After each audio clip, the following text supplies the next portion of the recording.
Welcome. It is Verdict with Senator Ted Cruz, Ben Ferguson with you, and it's so nice to have so many of you listening on the radio all over the country right now. Thank you for joining us, and don't forget, we do this show as a podcast 3 days a week, so if you like the show as you're listening, download Verdict with Ted Cruz wherever you get your podcast so you don't miss a single episode.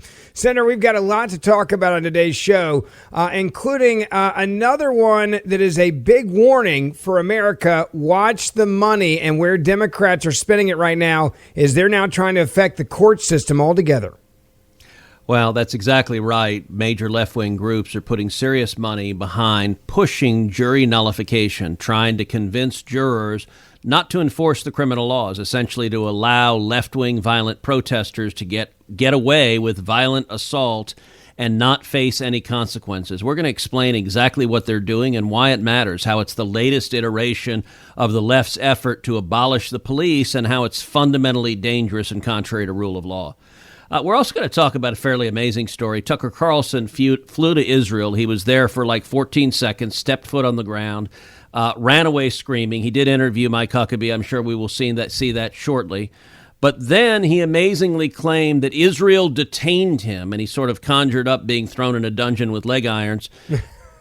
And then he sort of had a little bit of a problem because the video came out, and it's obvious that's not happening. He's happily posing for selfies, and the Israeli government came out and said he's lying, and then the American embassy came out and said he's lying. We're going to come with the receipts. It's really every day when I think Tucker Carlson can't get sadder and sadder, it gets sadder and sadder. And if you wonder what happened, was he abducted by space aliens? Well, that brings you to our third story, which is Barack Obama told the world space aliens are real. And now President Trump has said he's directing the administration to release all the evidence of space aliens. We're going to cover all of that on today's show. Yeah, my favorite line from Trump was when he was asked about on the plane. He's like, by the way, that's classified. He's not supposed to be talking about that publicly, which was just such a great Trump line. So we'll have that for you in a moment. Let me take a quick moment and tell you about an incredible organization called Compassion International. For the next 60 seconds, can you hit pause on your life and just think about this? Every day, millions of children face a crushing reality. A constant defeating message echoes in their empty stomachs and their desperate eyes. It is that you don't matter. Poverty doesn't just steal food and shelter. It steals hope, dignity, and the fundamental belief that they are loved. But there's another message, one of boundless love and hope. Through Compassion International, you can change the child's story forever. You can sponsor a child just like I do. You can introduce them to a loving Heavenly Father. You can equip them with education, health care, and the support to overcome poverty. This isn't just about one child. It's about transforming families, revitalizing communities, and changing nations. It's about proving that every child truly matters. So help give a child a future. Give them hope. Visit compassion.com today. That's compassion.com. All right, Senator, so this is a complicated issue for many Americans, and they look over it quickly because it just seems that way. Let's explain exactly what jury nullification even means from the outset. And then I think people really understand, so that's why Democrats are now pushing this so hard and the dark money's coming in from the big mega donors in the Democratic Party. Well, look, jury nullification is the ability of a jury to disregard the instructions given to the jury by the judge, to disregard the law, and to disregard the facts, and simply to say, we are going to find the defendant not guilty. And it is even if they are guilty, right? I want to be clear. It's only jury nullification if they are guilty. If they're not guilty, then it's actually the jury finding them not guilty. Nullification is specifically when the prosecution has proven that the individual committed the criminal offense. The judge has instructed the jury, here's what the law is, here's what you must do. And the jury nonetheless says, we're not going to apply it. And what's happening here, I want to give some of the details of what these left-wing groups are doing, and then we're going to talk about why it matters. So here's one story that was published by Alpha News in Minneapolis. It is entitled, Minneapolis Anti-ICE Activist Groups Promote Jury Nullification Training Amid High-Profile Cases. And here's what the story reports. A Minneapolis-based activist network is now openly advertising, quote, jury nullification training, raising new concerns about the integrity of jury trials in the Twin Cities. Defend 612 which seeks to support, quote, resistance to the ICE occupation in Minneapolis, is promoting 2 virtual sessions titled The People's Pardon or Jury Nullification, scheduled in the coming weeks. One description frames the effort, quote, because when systems fail to deliver justice, the people must. Quote, jury nullification is a legal tactic that has been used to protect one another from unjust laws and political persecution. This is the description of the advertisement. We will learn about jury nullification or the people's pardon, how it's been used, ways it can stem authoritarian overreach, and how we can use it today. In an email to supporters, Defend 612 defended the trainings as a means of protecting our local heroes through jury nullification. Jury nullification occurs when jurors vote to acquit a defendant, despite believing the law was broken, often because they oppose the law itself or how it is enforced. Last month, Alpha News reported on a Minnesota Democratic Party officials urging his followers to use jury nullification in a federal case involving an assault against an immigration officer. Nick Cruz, a former vice president of the Minnesota Young DFL and a current at-large director of Stonewall DFL, wrote in a since-deleted post on X that, quote, no one should be going to prison for defending our city against ICE.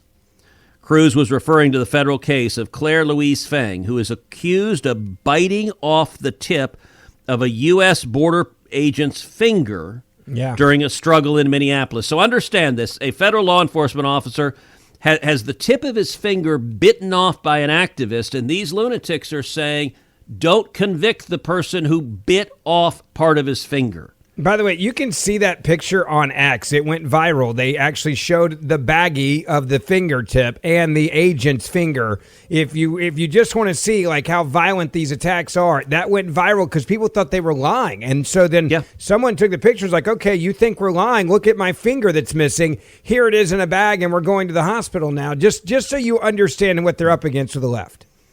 And this left-wing activist, he encouraged followers to spread information about jury nullification and to, quote, act neutral during the voir dire, the jury selection process, in order to get seated. I'm going to take a brief digression to say 2 weeks ago I spoke at an event honoring Justice Scalia. It was the 10th anniversary of his passing away. And I described preparing for an oral argument in a Supreme Court case where jury selection was an aspect of that case. And Justice Scalia was brilliant. He was a remarkable person, but he was also a stickler for language. And the process of selecting jurors, it's spelled VOIRDIRE, and in many parts of the country that's pronounced voir dire. In Texas, it's voir dire. and actually, in preparing for the oral argument, one of the questions I prepared for is when I said voir dire, having Scalia ask, counsel, I just heard you say words. I'm sorry, I don't understand them. And my response, which I was ready to give, I would have said, Justice Scalia, I understand that in other parts of the country there may be more Frenchified pronunciations of those words, but in the great state of Texas, it is voir dire, and representing Texas, that's what I'll be using. Understand, though, the relevance of voir dire here. This leftist is saying lie during voir dire, tell the judge you'll be neutral, and then defy the law anyway. This is blatantly undermining our justice system. This is something that I think is a very scary moment.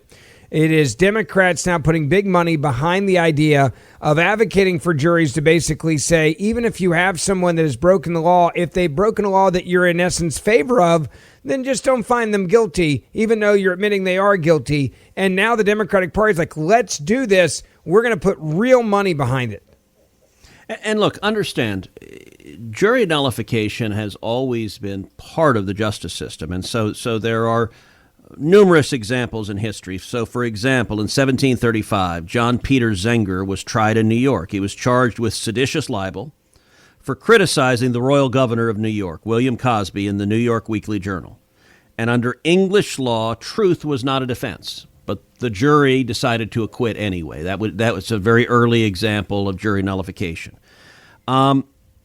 The Fugitive Slave Act of 1850, northern juries sometimes refused to convict individuals charged with assisting escaped slaves. That was another instance of jury nullification where they'd say, we're not going to participate in this unjust law.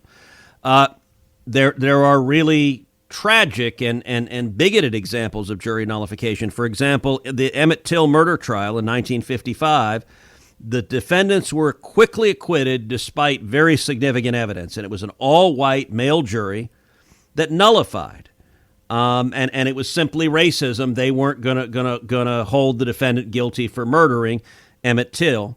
And by the way, in the Vietnam War, there were some juries that acquitted draft dodgers and protesters and activists. That is a check built in the system. What is different here is you've got George Soros and left-wing groups putting serious money behind promoting this on a systemic basis by trying to send leftists in to infiltrate jury pools and to undermine it and understand the purpose of this. This is really it's a form of really jury tampering, because look, Minneapolis is not a particularly huge municipality, and if they're able to push enough left-wing activists, their objective is for their protesters to be able to engage in criminal violence. Understand, Yep. This is not like draft dodgers and you disagree with the Vietnam War. This is biting someone's finger off and saying, we're going to refuse to hold you criminally accountable. And understand, this will also be beating someone up, seriously injuring them. And this is part and parcel with the leftist agenda of abolishing the police. That's one way that you eliminate criminal penalties for violent conduct. Yep. Another way you do so is by electing George Soros prosecutors. Soros has put millions of dollars into electing radical prosecutors who simply refuse to charge crimes. And you know what? If someone commits an act of violence and the prosecutor won't charge him, you've effectively abolished the police because you've legalized violence. And this is another strategy designed to do the exact same thing. Yeah, it really is. When you look at the money behind this, too, it makes a lot of sense, right? This isn't just something they want to do in Minnesota. This is something that Democrats want to do all over the country where they're being activists. And then it could expand. I actually was reading on one of the websites, and I went deep into this. We were getting ready for the show, that there was calls for this being a new way to deal with what they described as reparations. Hey, if we have somebody that's a minority, don't charge, even if they've committed a crime, we should let them go, and we can do it this way. I mean, this is, you want to talk about opening Pandora's box to radicals that believe things like this. That is what they're writing right now. They're saying, no, this is far outside of just this issue with ICE right now. This could be to right all the wrongs of the world, is how they're describing it in their own forums. Yeah, and understand, like these Soros DAs, they include George Gascon in Los Angeles, Chesa Boudin in San Francisco, Kim Foxx in Chicago, Kim Gardner in St. Louis, Rachel Rollins in Boston, Marilyn Mosby in Baltimore. And don't forget listen, Steve Mulroy down there in Memphis, Tennessee. I just got to give that guy a shout out because he's a radical as well. Look, and it's a challenge because there are vulnerabilities in our justice system and in our democratic system. And George Soros, listen, you and I disagree with everything George Soros has done. Yep. But I'm going to credit him with something, which is being effective. This man is a Marxist who hates America, and he has spent billions of dollars effectively tearing this country down in the network that he funds.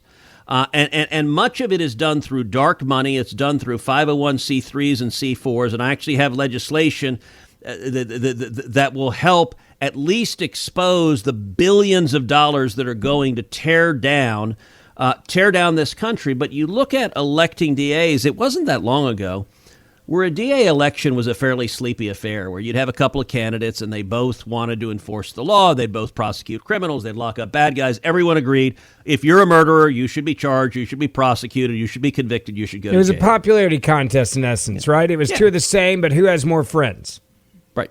And it was, who looks like a tougher, like there was an old DA in Houston who had this giant handlebar mustache for years, and like who is sort of the tougher law enforcement guy. And Soros understood that for really a cheap amount, if you put a DA in most instances, a DA's decision not to prosecute, there's nothing you can do about it. A DA has almost total discretion over that. And this is another effort. And look, it's one thing if jury nullification happens in a particular case. I think of, for example, a case where, say, God forbid, a child is raped and the father beats the hell out of or even commits more serious violence against the rapist. That's the sort of case where a jury could say, damn it, I'm not. There's an old line in Texas that it's a defense to murder that the defendant needed killing. Yeah.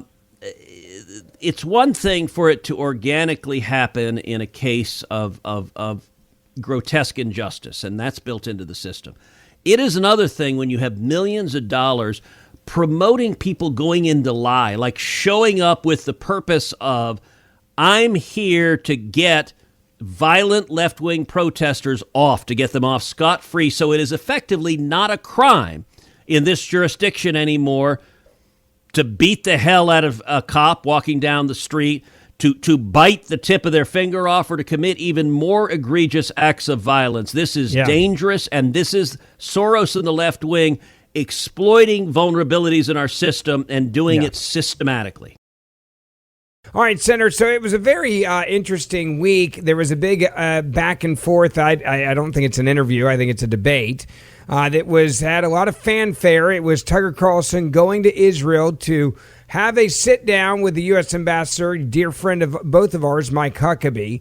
I was rooting for Mike because you knew what Tucker was going to do. But before we even got any of the interview out, and maybe it's because it didn't go well for Tucker, we'll see. But what he did do is had a great distraction, claiming he was detained in Israel at the airport, and thank goodness he got safe out of the country. Turns out it was all crap and a lie. Yeah, look, I got to say, Tucker Carlson's descent into madness has been tragic and horrific to watch. You and I have both known Tucker a long, long time. Yeah. I've known him probably 25 years. And, there was a time when he would vocally defend Israel, when he had his Fox TV show during COVID and the lockdowns. His monologue every night was the single best thing on television, and it was destination TV. Well, he got fired from Fox, and he's gone into the kind of the dark hinterlands of the internet, and he's turned really twisted. He is, number one, obsessed with Israel. It seems like if you are a Jew-hating bigot, you too can be a guest on Tucker's show. He will find every person that says the Jews are responsible for terrible things. By the way, if you're a Nazi apologist, if you think Adolf Hitler was very, very cool, you too can be on Tucker's show. By the way, if you're an Islamist, if you think Hamas is not a terrorist organization, as Tucker has said, you too can be on Tucker's show. If you hate Donald Trump because his show now is attacking almost every foreign policy decision Donald Trump makes, you too can be on Tucker's show. And he has said the people he hates most in the world. Are they the jihadists who murder Americans? No, those are the people he not actually ISIS, praises. Not Al-Qaeda, not Hamas, not Hezbollah.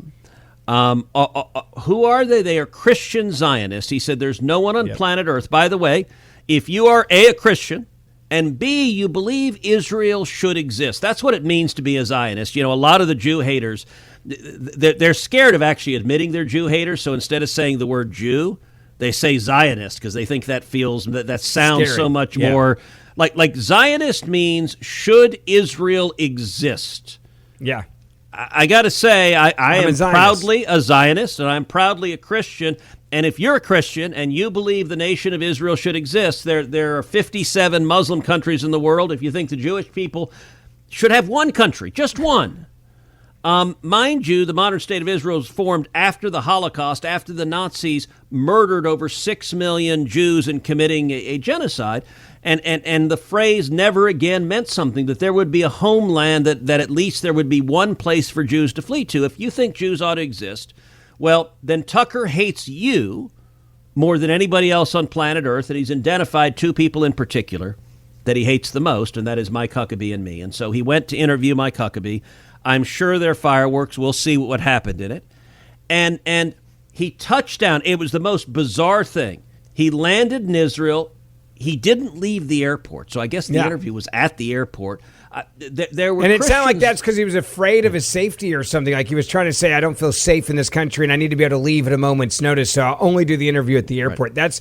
That is what the team seemed to be wanting to get out there. They didn't feel safe. They didn't think that Israel would be a place they would be able to be, free or welcome or whatever, so we're just going to stay in the airport. But meanwhile, the same guy that'll go to Russia that detains Americans on a regular basis and will happily put out grocery store propaganda on their behalf and travel anywhere in Russia that they would let him go.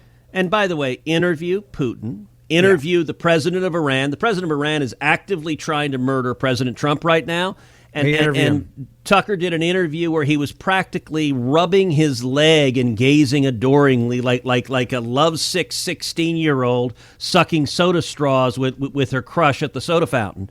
And don't forget, he buys houses in Qatar, right? Let's not forget that one. He has literally purchased a home in Qatar. And by the way, I get asked routinely, is Tucker being paid millions of dollars from Qatar? I don't know. I have no evidence of that.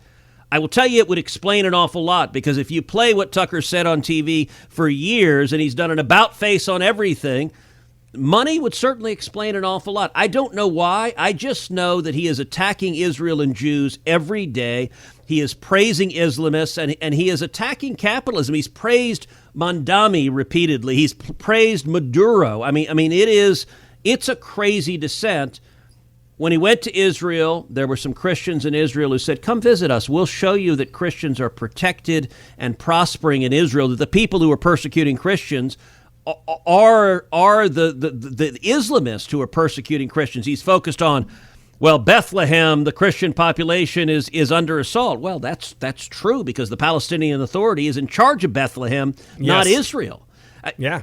He refused to By the way, I meet with just got Christians back there. from Israel. The number of people that are there on a pilgrimage as Christians is massive. The last, and by the way, I want to be, I forgot to tell you this. I, too, Senator, and I probably should have put this out, seeing the video of Tucker Carlson Airport, I was detained as well when I left. I just can't believe you didn't come save me. I'm a little disappointed. I thought you had my back here, but I was detained in Israel because they checked my passport and they held me for a second to the side. So I just want to be clear: if Tucker Carlson was detained, I was detained as well. And here's the statement Tucker put out: "Quote: Men who identified themselves as airport security took our passports, hauled our executive producer into a side room, and then demanded to know what we spoke to Ambassador Huckabee about." Now, I got to say, this ridiculous claim that he put out was promptly refuted, A, by the video of his interaction. He's in the airport, he's laughing, he's taking pictures and selfies with people. B, by a statement from the government of Israel saying this is totally false. And C, by the U.S. Embassy. But actually, the best refutation to this is there is a fellow online, I don't know him, but he's a comedian, and he's a comedian named Ami Kozak, who does this great Tucker impression, and it's hysterical. If you're watching it on video, you really should watch it on video, because his hair looks like Tucker, and he does it. If not, give a listen, because this is satire. It's not real, but this is a comedian portraying Tucker being, quote, detained by Israeli airport. Shalom. Hi. Okay, you pack your own bags or somebody pack for you? I don't even know what that means, actually. I mean, I packed some things. I certainly packed a lot of things, like a lot. And I probably overpacked. I always tend to overpack. I bring everything. And I'm sure other people pack for me, too. So Well, we have to ask to make sure, no one put a weapon or something you don't know. Well, I'm proud of owning guns. I own lots of guns. I'm not going to apologize for that, at all. I own guns. You have one here? And so I'm not going to apologize for that. Okay, but did you pack it? I'm not going to do it. Okay. What do you do for work? Oh, I'm a journalist. a commentator. I talk to people. I have conversations with people. Journalist. Okay. Do you ever lie? Oh, all the time. I lie every day. Emmett? I lie every day, and I'll continue to do it. I'm sure I'll continue to do that. And I hate it. I hate that I do that, but I'm certain that I do it. You're lying right now about your intentions? Oh, yeah. And I'm very honest about that. You're honest that you're lying. Okay. You with a major network? No, we're independent. Okay. And who is funding you? I'd rather not say. It's none of your business. It's not your business at all. It's a secret? Actually, I don't have to disclose that. Okay. You traveled to the Middle East at all in the last 6 months? I have. Okay. Yes. Where you go? But, Which places you travel? Well, And why do you go there? No, let's go. I went to places. They were nice. I wanted to talk to people and see people and have conversations with people. Okay, any of the people you talk to have any connections to radical terrorist organizations? I mean, Really? last I checked, they were all political organizations. The what? Any of those regimes were political organizations. Last I checked. Okay. This funny to you? Are you Jewish? No, I'm not Jewish. I certainly. There's nothing wrong with being Jewish. Some of my favorite people are Jewish. Like some of my very absolutely favorite people are Jewish. Some of my least favorite people are Christian Zionists. I hate them. I'm appalled by them. Actually, really appalled. But I'm not going to apologize for who I am. I'm a white person. I'm a Christian. I'm a man, and I'm not going to apologize for that. Period. Okay. Couple more questions. Where are you from? Oh, I came from Maine. What is Maine? Yeah, I live across from my parents' graves. Wow. Okay, for Maine, what's the population? Oh, I see what you did. Why not? And so... So what brings you to Israel? Well, I'm here to interview Ambassador Mike Huckabee. You know Ambassador Mike Huckabee? Very well, actually. I know him a lot. From where you know him? And I also have no idea who he is, at all. I barely even know who that is. I don't even know who he is. Ma? And so I'm here to interview him. So wait, you do know him or you don't know him? אני לא מבין. Okay, anyone give you a gift or something to take to Israel with you? I mean, I got a house from Qatar. Why you get that? They're an ally. Last I checked, they're an ally. They're like one of our closest allies, actually. Okay, we're gonna need your passport, please. Why do you need to see my passport? Is it because I'm a Christian? What you saying? Did you just spit at me? Ma? Did you just spit at me? We need your passport. Oh.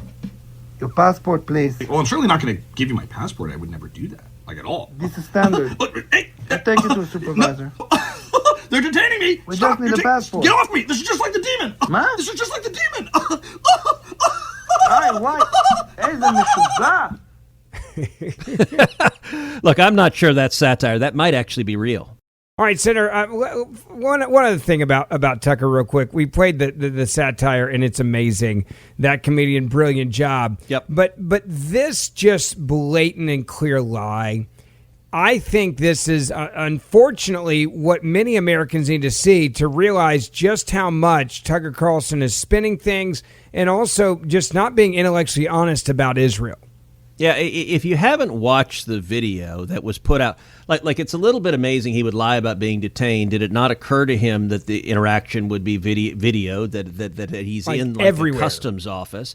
That video clearly shows he's laughing, he's taking selfies, he's happy. It's gone viral. If you haven't watched it, Google and watch it for yourself. And I just want to tell you what both the Israeli Foreign Ministry said and the United States Embassy said. Here's what the Israeli Foreign Ministry said, quote, Israeli Airports Authority, contrary to reports, Tucker Carlson and his entourage were not detained, delayed, or interrogated. Mr. Carlson and his party were politely asked a few routine questions in accordance with standard procedures applied to many travelers. The conversation took place in a separate room within the VIP lounge solely to protect their privacy and to avoid conducting such a discussion in public. No unusual incident occurred, and the Israeli Airports Authority firmly rejects any other claim.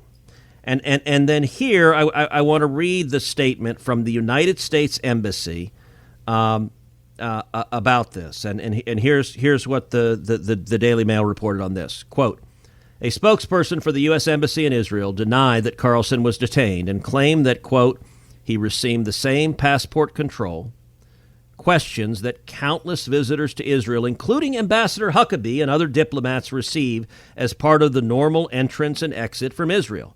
It is not accurate that Israel was only going to let Tucker into the country for the interview, the spokesperson added. The only engagement the embassy had with Israel about his visit was to coordinate his private plane landing as a part of facilitating a seamless visit.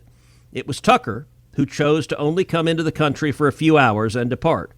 And Tucker received the same positive treatment of any visitors to Israel.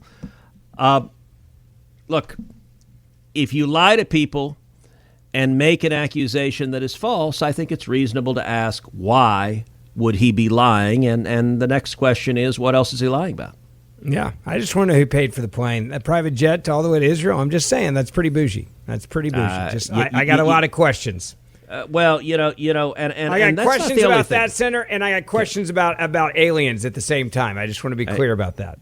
And I was going to say, that's not the only thing I have questions about. If you miss the news, maybe there are little green men. Yes, we're getting the good stuff now. By the way, if you happen to be a Democrat, a liberal, I think it's amazing you've listened this deep into the podcast. That's really quite remarkable. But if you are, maybe you don't believe me when I say there might be aliens. Instead, listen to Barack Obama. Here's what Barack Obama said about aliens. Give a listen. Are aliens real? They're real, but I haven't seen them, and they're not being kept in what is it? Area 51. Area 51. There's no underground facility, unless there's this enormous conspiracy, and they hid it from the President of the United States. Wow. And okay, so the press asked Donald Trump on Air Force One about what Obama just said. Give a listen to President Trump's response. No discrimination. Something that got a lot of attention this week. Barack Obama said that aliens are real. Have you seen any evidence of non-human visitors to Earth? Well, he gave classified information. He's not supposed to be doing that. You know? So aliens are real? Well, I don't know if they're real or not. I can tell you he gave classified information. He's not supposed to be doing that. He made a big mistake. He took it out of classified information. No, I don't have an opinion on it. I never talk about it. A lot of people do. A lot of people believe it. Do you believe it, Peter? Well, if the president can declassify anything that he wants to, well, so if you want to make an announcement. I may get him out of trouble by declassifying. We know illegal aliens are real. Yeah, illegal. Only illegals. What else?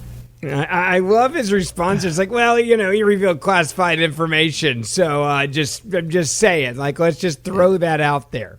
And by the way, the exchange, they point out the president can declassify information. And so following that exchange, President Trump sent out the following Truth Social. Quote, based on the tremendous interest shown, I will be directing the Secretary of War and other relevant departments and agencies to begin the process of identifying and releasing government files related to alien and extraterrestrial life, unidentified aerial phenomenon, UAP, and unidentified flying object, UFOs, and any and all other information connected to these highly complex but extremely interesting and important matters. God bless America. So let me just say, hot diggity damn, wow. All right, so I don't want to get you in trouble with classified information, but have you ever asked this question? I just got to know. I have. I have. And on a scale of 1 to 10, how exciting was that review of that information? -47. Okay. All right. So we're not. You're telling me we're not going to fly to Vegas and put a bet out in Vegas right now on aliens? Is that what you're telling me? So listen. I have reviewed lots of classified materials over the last 14 years in the Senate. On many topics, and I am aware of absolutely nothing demonstrating aliens are real. Now, I haven't reviewed all the classified materials. Maybe I'm sure Barack Obama and President Trump have seen things that I have not, many things. But I will say we did have there was this briefing that was classified that was supposed to be on aliens and UFOs, and I was like, all right, I'm going to go read it. I'm going to that one.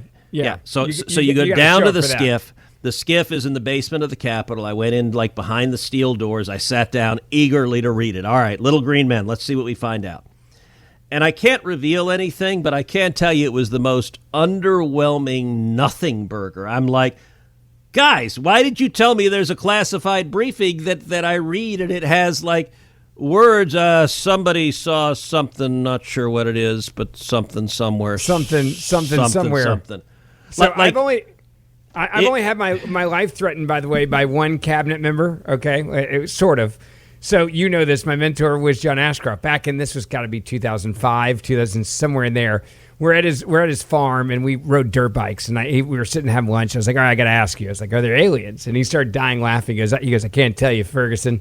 He's like, if I did, I'd have to kill you afterwards. I was like, oh, that's really? He's like, I'm going to keep it there. And he loved knowing that he knew and I didn't know, and he messed with us forever on that one. So but we're not going to, more of the story is we're not going to Vegas. We're not putting money on little green men. We're agreeing on that tonight, right?